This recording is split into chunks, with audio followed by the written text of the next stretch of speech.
In a quiet corner of the universe, two grand spiral galaxies have long drifted toward each other, silent, majestic, and ancient. For billions of years they have spun in solitude, vast pinwheels of stars, gas, and dust orbiting glowing cores.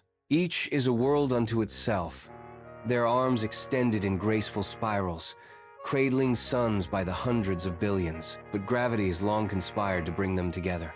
Now, after eons of drifting through the dark, they are close enough to feel each other's pull not as a sudden force, but a slow, insistent yearning.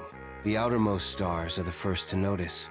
In both galaxies, the delicate balance of orbits begins to shift. The stars no longer circle their centers with the precision of old. Instead, their paths stretch and distort as invisible hands tug them outward. Their halos, composed of diffuse clouds and ancient star clusters, are the first to touch tendrils of gravity intertwining like dancers reaching across a ballroom. The galaxies begin their slow pirouette. No violent crash, no sound, only the patient weaving of spirals into spirals. Where arms begin to brush, something astonishing ignites. The gas clouds billions of solar masses worth collide and compress. Enormous waves ripple through the disks, triggering explosions of light as new stars are born. Entire stellar nurseries blaze into existence, hot blue giants forming in dense knots of gas. In ultraviolet light, these regions glow like lanterns across the merging arms.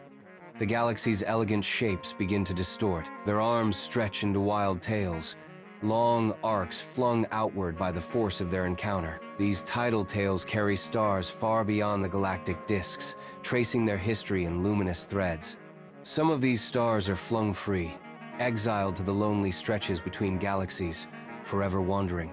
Others fall inward, toward the densifying cores, feeding the hunger of the central black holes that lurk there. And still, the galaxies spiral inward. They loop past each other once, twice a slow cosmic waltz. Each pass tears and reshapes them further. From afar, the pair resembles a double helix of glowing gas and dust, spinning, twisting, merging. With each pass, their identities blur. What were once distinct disks are now a tangled lattice of light. Their arms have ceased to spiral clearly. They are becoming something new. The space between their cores shrinks millions of light years, reduced to thousands, then hundreds. Eventually, the twin black holes at their centers begin to spiral into each other as well, locked in their own slow, inescapable embrace. The final merger is not a collision, but a coalescence. The spirals collapse inward. The disks lose their structure. Stars settle into new orbits. The once pristine spirals give way to an immense, amorphous Chapin elliptical galaxy, rounder and less organized, but colossal and serene. Star formation slows, but never ceases. New stars still form from the remaining gas, though more gently now. The brilliant chaos of the encounter fades into the hush of maturity. What remains is not destruction, but rebirth. A single massive galaxy born from the intimate dance of two. Its light will shine for tens of billions of years. Its shape a memory of motion.